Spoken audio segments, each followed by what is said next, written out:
বাংলাদেশের রাজনীতি ও নির্বাচন নিয়ে পশ্চিমা দেশগুলো আগ্রহ দেখিয়ে আসছে বেশ কিছুদিন ধরেই। বরাবরই যাকে অযাচিত হস্তক্ষেপ বলে আসছে সরকার। এরই মধ্যে পশ্চিমা বলয়ের বিরুদ্ধে অবস্থানকারী দেশ রাশিয়ার ৩টি যুদ্ধজাহাজ নোঙর করে চট্টগ্রাম বন্দরে। এদিকে সূত্র মতে বৃহস্পতিবার দুপুরে ঢাকা থেকে শ্রীলঙ্কা গেছেন মার্কিন রাষ্ট্রদূত পিটার হাস। পররাষ্ট্র মন্ত্রণালয় বলছে, কোনো বিদেশি রাষ্ট্রদূত কর্মস্থল ত্যাগ করলে পররাষ্ট্র মন্ত্রণালয়কে জানানোর নিয়ম। अस्सलाम वालेकुम व्यूअर्स, मैं हूं एहसान खान और आप देख रहे हैं हमारा यूट्यूब चैनल एहसान रिएक्शन विद एहसान। मैं उम्मीद करता हूं आप जहां भी होंगे एंजॉय करते होंगे, मज़े में होंगे और फिट फाट होंगे। आज जुमातुल मुबारक है, आप सबको बहुत बहुत मुबारक हो। व्यूअर्स, बहुत ही इम्पोर्टेंट वीडियो है। आपको बताएं कि रशिया का जो फ्लीट नेवल शिप बांग्लादेश में आया, उसके बाद एक बड़ा जो नतीजा है वो निकल कर सामने आ गया है। सारी बात है, कोई एक अमल होता है, उसका फिर रद्द अमल होता है। रिएक्ट जो करता है बंदा, कोई भी है, एक्ट करता है, फिर उसका रिएक्ट तो होता है ना।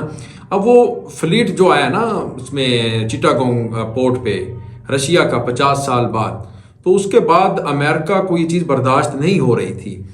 अब जनाब जो अमेरिका के एम्बेसडर हैं बांग्लादेश में, ढाका में, वो चले गए हैं बांग्लादेश को छोड़कर। वो अब कुछ थिंक टैंक से ये खबरें निकलकर सामने आ रही हैं कि वो अमेरिका में वापस चले गए हैं। और जो बांग्लादेश ने एक रशिया के साथ मिलकर मैसेज छोड़ा था अमेरिका के लिए, वो कहीं ना कहीं वो कह रहे हैं वो जो तीर है वो निशाने पे लग गया जाके। और अमेरिका को इस वक्त बहुत ही ज़्यादा परेशानी है कि क्या करें और इसके खिलाफ किस तरह से दोबारा से हमें प्लानिंग करना होगी। यानी इतना ज़्यादा डेमोक्रेसी का यहाँ के मतलब ये ह्यूमन राइट्स की खिलाफ वर्जी हो रही है, यहाँ पर प्योर डेमोक्रेसी नहीं है बांग्लादेश में, वो किसी काम में नहीं आई। यानी वो वेस्टर्न कंट्रीज़ को अमेरिका कहता है कि प्रेशर बढ़ाओ, पाबंदियाँ लगाओ बांग्लादेश के ऊपर, लेकिन यूरोपीय यूनियन और उसके साथ जो वेस्टर्न कंट्रीज़ हैं वो नहीं मानती इसकी अमेरिका की बात। अब जो ग्राउंड रियलिटी है वो जाहिर बात है वहाँ पे बैठे हुए बंदे को ही पता चलता है। वो उनके एम्बेसडर हैं उसके अमेरिका के, उनको पता है कि ढाका में बांग्लादेश में क्या एक्टिविटीज़ हो रही हैं और यहाँ के लोग किस तरह से शेख हसीना के साथ खड़े हुए हैं। ना सिर्फ बल्कि जो बांग्लादेशी हैं उनको सपोर्ट हासिल है, बल्कि इंटरनेशनली भी बहुत ही ज़्यादा इसको सपोर्ट हासिल है शेख हसीना को। और देखें ना, इतने इतने बड़े ममालिक बांग्लादेश का साथ दे रहे हैं, बांग्लादेश को वोट कर रहे हैं, बल्कि बांग्लादेश की हिमायत कर रहे हैं, बांग्लादेश के बारे में ये बात कर रहे हैं कि बांग्लादेश में डेमोक्रेसी भी है, ह्यूमन राइट्स की कोई खिलाफ वर्जी नहीं है और बांग्लादेश बहुत ही ज़्यादा तरक्की करता हुआ नज़र आ रहा है।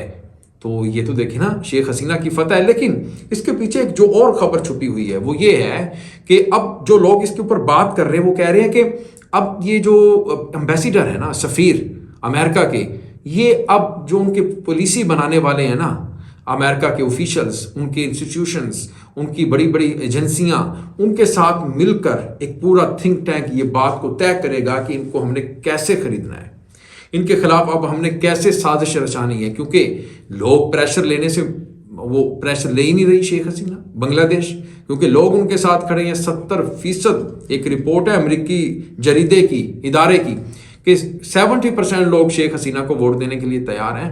यानी इतनी ज़्यादा उनकी मकबूलियत है। इसका मतलब यही हुआ कि आने वाले इलेक्शन जो 2024 में है तो शेख हसीना दोबारा से ही इलेक्ट होंगी, प्राइम मिनिस्टर बनेंगी वो बांग्लादेश की। 44% सिर्फ जो बाइडन को लाइक किया जाता है, तो इसका मतलब ये हुआ तो ज़्यादा पॉपुलर तो शेख हसीना ही हुई ना। तो इसी के ऊपर पहले वीडियो देखेंगे व्यूअर्स, फिर इसके ऊपर हम बात करेंगे कि जो इनके एम्बेसडर हैं अमेरिका के, वो अचानक छोड़कर क्यों चले गए। क्या वो प्रेशर लेने से उन्होंने इनकार कर दिया?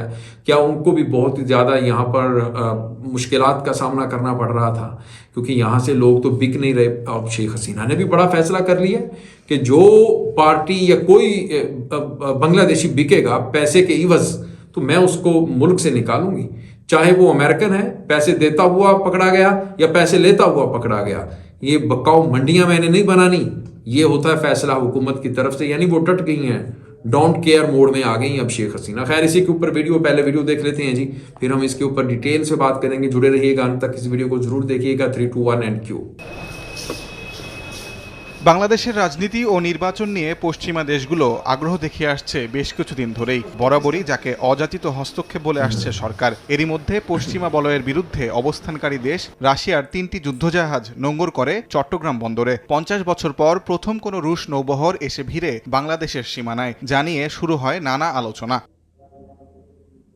তবে এর সঙ্গে ভূরাজনৈতিক কোনো প্রেক্ষাপটের সংযোগ নেই বলে জানালো পররাষ্ট্র মন্ত্রণালয়। বৃহস্পতিবার সাপ্তাহিক ব্রিফিংয়ে মন্ত্রণালয়ের মুখপাত্র জানান, এটি ছিল 3 দিনের একটি শুভেচ্ছা সফর। 14 নভেম্বর নৌবহরটি চট্টগ্রাম ছেড়ে পরের গন্তব্যে চলে যায়। রাশিয়ার নৌবাহিনী জাহাজ এবং এদের কোনো মার্কিন নিষেধাজ্ঞার আওতাভুক্ত তারা নয়। এরা নিয়মিতভাবেই কিন্তু বিভিন্ন দেশের যুদ্ধজাহাজগুলো আমাদের এখানে শুভেচ্ছা সফরে আসেন। জাহাজ 3টি ইতিমধ্যেই শুভেচ্ছা সফর শেষ করে পরবর্তী গন্তব্যের উদ্দেশ্যে চট্টগ্রাম বন্দর ত্যাগ করেছে। এদিকে ইউরোপীয় ইউনিয়ন এবং মার্কিন যুক্তরাষ্ট্রের পর তৃতীয় দল হিসেবে ঢাকায় আসছে কমনওয়েলথের প্রাক নির্বাচনী পর্যবেক্ষক দল। নির্বাচন পর্যবেক্ষণের জন্য 4 সদস্য বিশিষ্ট ইউরোপীয় ইউনিয়নের এক্সপার্ট মিশন কিছু দিনের মধ্যেই বাংলাদেশে আসবে। এছাড়া কমনওয়েলথের প্রি ইলেকশন অ্যাসেসমেন্ট মিশন আগামী 18 থেকে 22 নভেম্বর ঢাকায় অবস্থান করবে।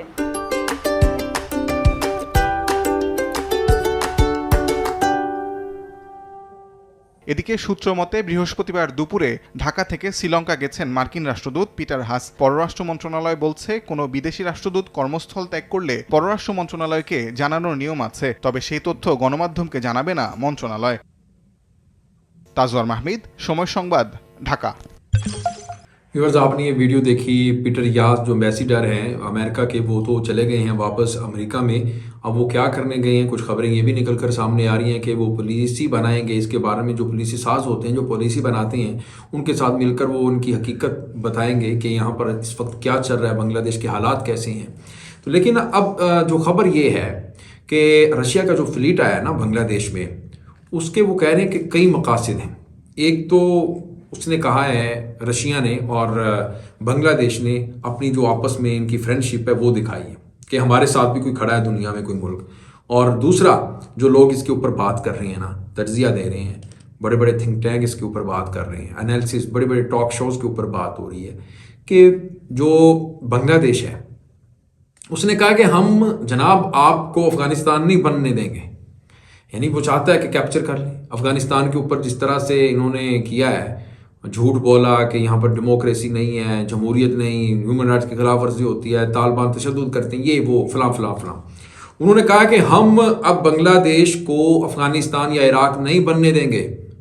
और वो रशिया आ गया इधर, चिटागोंग में आके बैठ गया और दिखा दिया लोगों को कि अगर ये हमाकत इस बार की अमेरिका ने, यानी चढ़ाई करने की कोशिश की, जिस तरह बहाने बनाए उसने, अफ़गानिस्तान के ऊपर उसने हमला किया या इसने हमला करने की कोशिश की ढाका पे, बांग्लादेश पे, तो फिर जो इसके दोस्त ममालिक हैं, जिसमें चाइना है और जिसमें रशिया है, तो वो उनके साथ खड़े हो जाएंगे बांग्लादेश के साथ। वो कह रहे हैं कि किसी हद तक जो शेख हसीना है, वो बैकलैश, जो प्रेशर था, वो वापस उसके ऊपर चला गया अमेरिका के ऊपर। और अमेरिका को लोग कह रहे हैं कि आप बाज आ जाए।